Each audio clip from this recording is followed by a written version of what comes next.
You're listening to The Riley King Show. Good morning and happy Wednesday. I'm Riley King, and welcome to this Wednesday edition of The Riley King Show. Today is Wednesday, January 21st, 2026. Here's what's coming up. Families of homicide victims push for new rights under a state Senate bill. House Republicans revive a redistricting bill tied to a property tax cap. A group targets Hannaford with ad during the Patriots playoff game. And the state moves to crack down on sobriety test refuels with tougher penalties. Also ahead, protest rally in Concord against Trump administration policies. Vice President and Second Lady Vance announce they're expecting their fourth child. President Trump renews his push on Greenland as market react to tariff threats.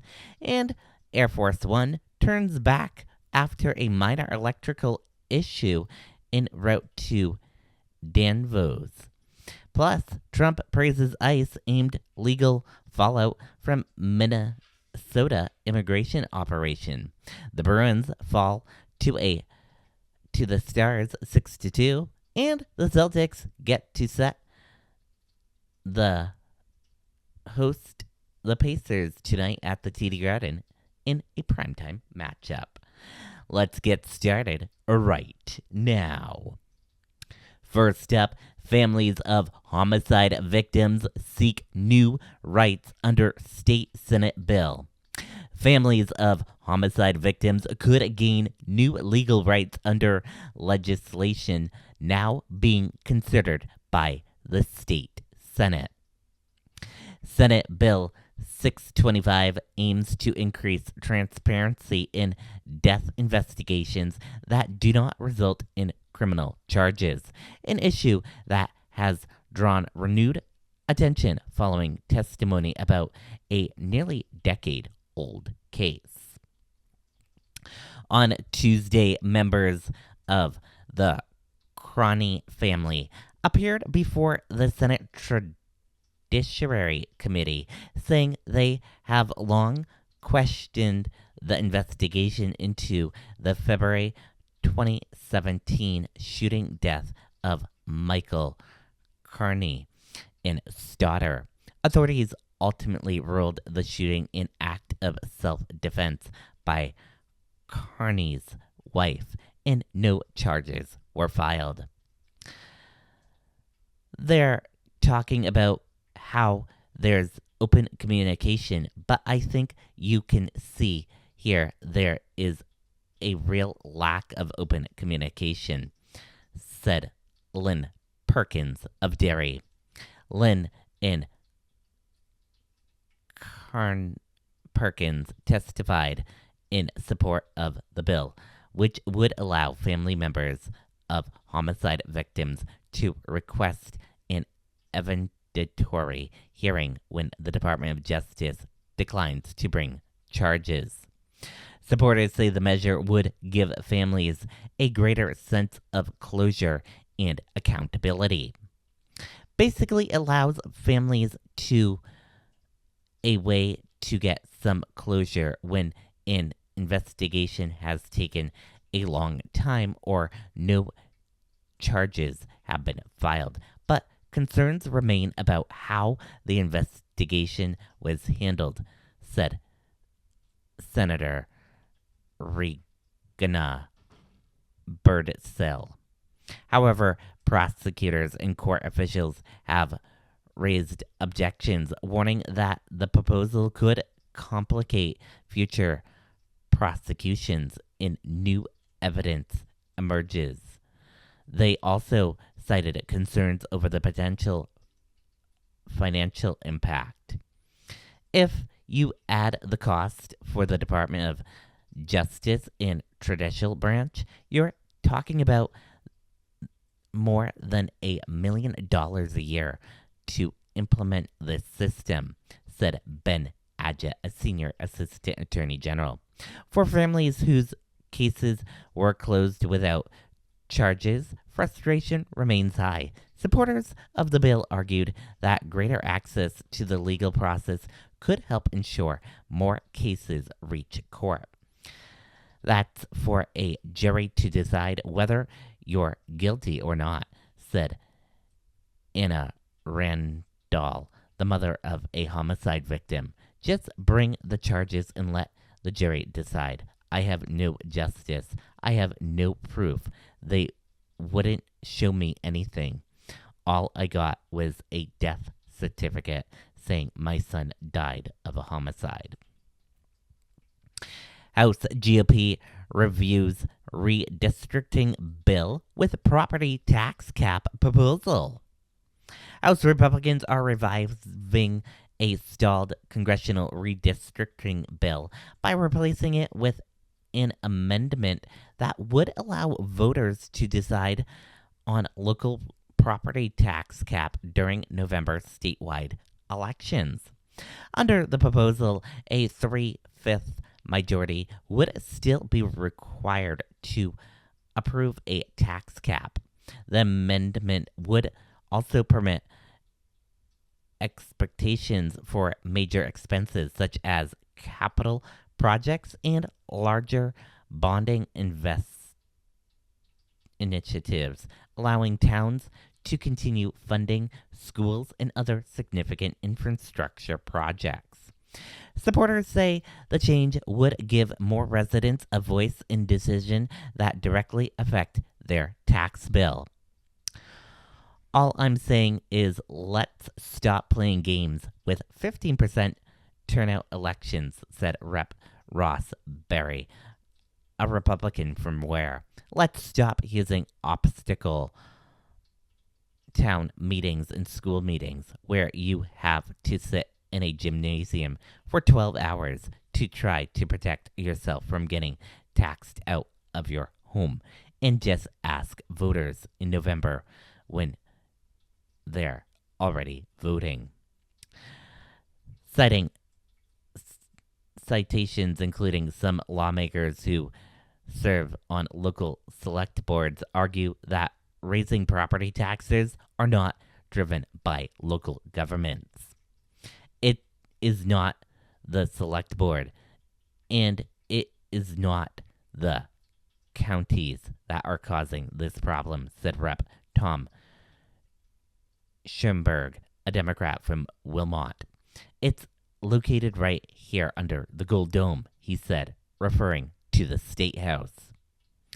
The New Hampshire Municipal Association opposes the proposal, citing technical challenges related to approving tax caps during November's election, and arguing that the current law already makes it relevantly easy for communities to adopt tax caps. Current law puts local voters in charge already, one opponent testified. At the center of debate is a border disagreement over the role town meetings in local governance. Supporters of the amendment contend that the traditional town meeting system eliminates participation. If you were to design a voter suppression system in New Hampshire, it would look like the town election system, Barry said. Everything is on a different day. We use different meeting times, and sometimes you have to sit in a gymnasium for 8 hours. That's not right. Group targets Hannaford in ad campaign during the Patriots playoff game. Viewers watching Sunday's Patriots playoff game in New Hampshire were met with an unusual commercial aimed at a familiar grocery chain. The advertisement criticized Hannaford's, accusing the supermarket of charging higher prices, allowing food quality to decline, and losing touch with working families. The spot in part of a border campaign by the New England Consumer Alliance, a nonprofit organization that has released similar advertisements, blog posts, and social media content since November. Hannaford officials strongly reject the claims, calling them unfounded, and saying the company remains committed to providing affordable, high-quality food while supporting local communities across the region. State moves to curb sobriety test refusals with tougher penalties. New Hampshire officials say the state's unusual high rate of drivers refusing sobriety tests have become a crucial issue, and lawmakers are now looking to change that behavior. A bill backed by Governor Kelly Ayotte would double the administrative license suspension for drivers who refuse a breath, blood, or urine test after being stopped by police. Supporters of the measure say the stiffer penalty is intended to discourage refusals and strengthen enforcement of the state's drunk driving laws. Protesters rally in Concord against the Trump administration's policy. A large crowd gathered outside the State House in Concord on Tuesday to protest the Trump administration, joining demonstrators across the country in a nationwide Free America walkout. The demonstration lasted several hours, with participants saying they aimed to send a clear message to the White House about their concerns over federal policies and their impact on everyday Americans.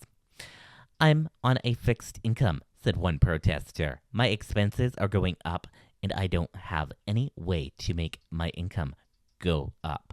That's my biggest concern."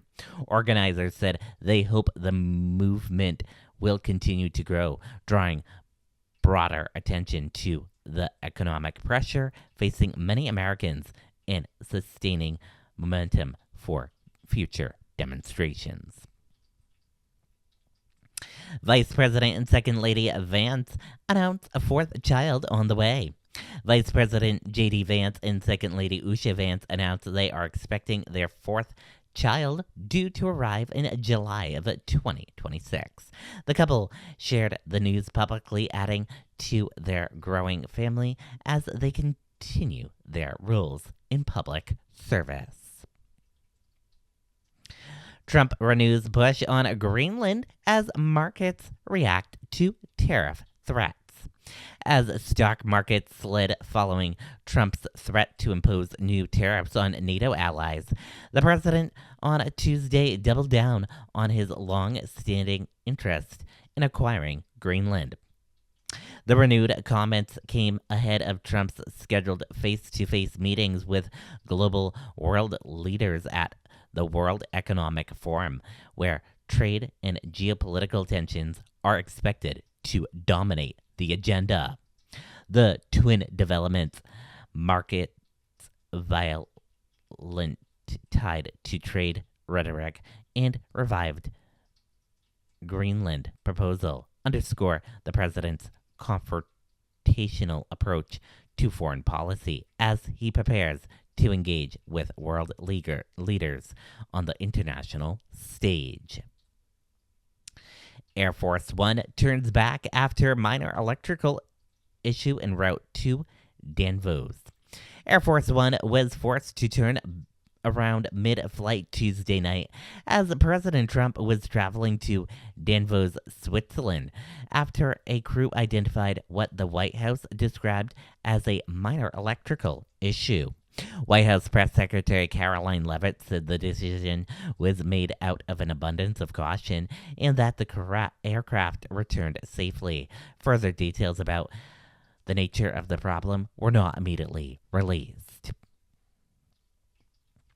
Trump praises ICE as Minnesota immigration operations sprues legal fallout.